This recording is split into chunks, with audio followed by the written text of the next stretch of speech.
அரசு அதிகாரிகளாக போகிற அனைவருக்கும் என்னுடைய வாழ்த்துக்கள். ஒரு காம்படிட்டிவ் எக்ஸாமுக்கு ப்ரிப்பேர் பண்ணுறவங்க, முக்கியமாக இந்த டிஎன்பிஎஸ்சிக்கு ப்ரிப்பேர் பண்ணுறவங்க, எனக்கு பேசிக் கான்செப்டே தெரியாது, இது வரைக்கும் நான் மேக்ஸே எனக்கு அவ்வளோவா வராது, நான் போட்டு பார்த்ததில்ல அப்படின்றவங்க, இது மாதிரி இப்போ நான் சொல்லக்கூடிய அடிப்படைகள்லேருந்து நீங்கள் படித்து வந்தீங்க அப்படின்னா கண்டிப்பாக வரவிருக்கிற அனைத்து எக்ஸாம்லையுமே நீங்கள் மேக்ஸில் நல்லா ஸ்கோர் பண்ணலாம். மேக்ஸ் வந்து நம்ம மார்க் ஸ்கோர் பண்ணுறதுக்கு ஒரு முக்கிய பங்கு வகிக்குது. இப்போ ஃபஸ்ட்டு பேசிக் கான்செப்டில் என்னென்ன ஃபஸ்ட்டு தெரிஞ்சிருக்கணும் அப்படின்னா முத தெரியக்கூடியது வாய்ப்பாடு. என்னப்பா இதெல்லாம் நாங்கள் ஸ்கூல்லே தானே பார்த்துருக்கோம் அப்படின்னா கண்டிப்பாக வாய்ப்பாடு எல்லாருக்கும் தெரிஞ்சிருக்கணும். அட்லீஸ்ட் 1 to 12வது வாய்ப்பாடு வரைக்காக கண்டிப்பாக தெரிஞ்சிருக்கணும். அதுக்கடுத்து வர்க்க வாய்ப்பாடு, வாய்ப்பாடிலே வர்க்க வாய்ப்பாடு நம்மளுக்கு தெரிஞ்சிருக்கணும். அதாவது 1லிருந்து 25 எண்களுக்கான வாய்ப்பாடு நம்மளுக்கு தெரிஞ்சிருக்கணும். அட்லீஸ்ட் 1 to 10 வரைக்கும் இருக்கிற நம்பர்களுக்கு கன எண்களுக்கான வாய்ப்பாடு தெரிஞ்சிருக்கணும். எப்போவுமே மேக்ஸுக்கு ஒரு நோட்டு போட்டுக்கோங்க. ஃபஸ்ட்டு இருந்து எல்லாத்தையுமே எழுதி வச்சு படிங்க. அதுக்கடுத்து நம்மளுக்கு கணக்கில் இருக்கிற பேசிக் ஆப்ரேட்டர்ஸ் அப்படின்னு சொல்லி பார்த்துட்டோம்னா நம்மளுக்கு கூட்டல், கழித்தல், பெருக்கல், வகுத்தல், இதுதான் வந்து நம்மளுக்கு கணக்கில் இருக்க பேசிக் ஆப்ரேட்டர்ஸ். இப்போ இந்த கூட்டல், கழித்தல், பெருக்கல், வகுத்தலை பார்த்துக்கிட்டோம்னா இதுக்கான விதிகள் இருக்குது. அதாவது ஒரு எண் வந்து மிகை எண்ணாகவும் குறை எண்ணாகவும் கலந்து வந்ததுன்னா அந்த கணக்குகளுக்கு எப்படி இந்த பேசிக் ஆப்ரேட்டர்ஸை யூஸ் பண்ணி நம்ம செய்கிறது அப்படின்றத இன்றைக்கி நம்ம தெரிஞ்சுக்கிடுவோம். இப்போ ஃபஸ்ட்டு கூட்டல் விதி. கூட்டல் விதியில் இந்த 2 எண்கள் எடுக்கிறோம். 2 எண்களோ 3 எண்களோ எத்தனை எண்கள் கொடுத்தாலும் அந்த எண்களுக்குரிய குறி அப்படின்றது என்னன்னா பாசிட்டிவ் அண்ட் நெகட்டிவ், அதை தான் வந்து நம்ம இங்கே குறி அப்படின்னு சொல்லி எடுத்துக்கிறோம். அப்போ 2 எண்களும் ஒரே மாதிரி குறி இருந்தது அப்படின்னா அதை கூட்டி அதுக்கான பொதுவான குறியை போட வேண்டும். அப்போ இதுக்கு எடுத்துக்காட்டு நம்ம பார்த்தோம்னா 4ஐயும் 6ஐயும் கூட்டுறோன்னு வைங்க. இது 2 எண்களும் பார்த்தோம்னா ரெண்டுமே பாசிட்டிவான எண்கள். அப்போ 2ஐயும் ஆட் பண்ணோம்னா நம்மளுக்கு 10ன்னு கிடைக்கும். இப்போ இதே எண்களை நம்ம நெகட்டிவில் எடுத்தோன்னு வைங்க, -4 -6 அப்படின்னு சொல்லி எடுத்துட்டோம்னா இதுவும் நெகட்டிவில் இருக்குது, இதுவும் நெகட்டிவில் இருக்குது. அப்போ இது 2ஐயும் ஆட் பண்ணோம்னா 10, 2க்குரிய பொதுவான குறி என்னது மைனஸ். ஸோ -10 அப்படின்னு சொல்லிட்டு எழுதணும். இது மாறுபட்ட குறியுடையதாக இருந்தால் என்ன பண்ணுறது? அதாவது 1 பாசிட்டிவ் 1 நெகட்டிவ்னு இருந்துச்சுன்னா என்ன பண்ணணும் அப்படின்னா பெரிய நம்பர்லேருந்து சிறிய நம்பரை கழிச்சிட்டு பெரிய நம்பருடைய குறியை தான் போடணும். இதுக்கு எடுத்துக்காட்டு பார்த்தோம்னா 6 + -2 அப்படின்னு இருக்குன்னு வைங்க.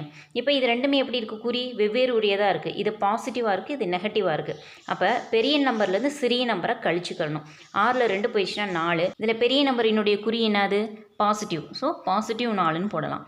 இதுவே இப்போ -6 + 2ன்னு எடுத்துக்கிட்டோன்னு வைங்க. இதுவுமே எப்படி இருக்குது? வெவ்வேறு குறியுடையதாக இருக்குது.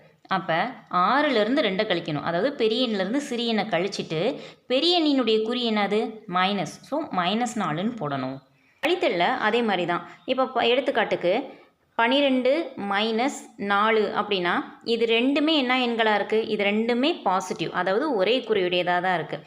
அப்போ இந்த 2 எண்களையுமே நம்ம சாதாரண கழித்தல் போல் செய்திடலாம். 12ல் 4 போச்சுன்னா 8, அவ்வளோதான் ஆன்சர்.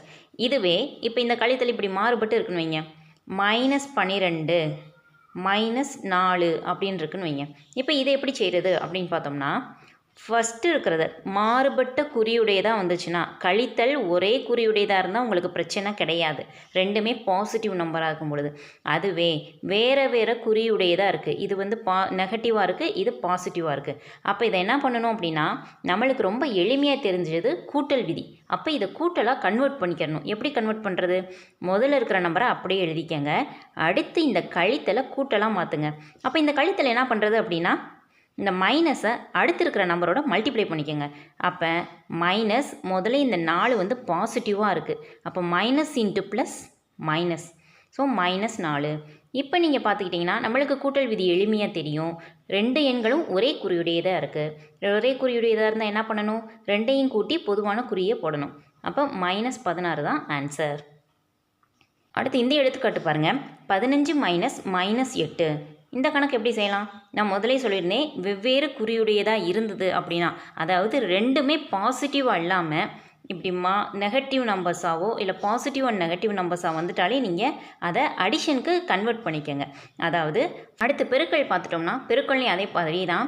2 எண்களும் ஒரே குறியுடையதாக இருந்தது அப்படின்னா அதனுடைய ஆன்சர் பாசிட்டிவில் வரும். அதாவது 2 எண்களுக்குமே ப்ளஸ் இன்ட்டு ப்ளஸ்ஸாக இருந்ததுன்னா ப்ளஸ்ஸு தான். ரெண்டுமே மைனஸாகவும் இருந்தாலும் ரெண்டுமே நெகட்டிவாக இருந்தாலும் அதனுடைய ஆன்சர் எதில் தான் வரும்? ப்ளஸில் தான் வரும்.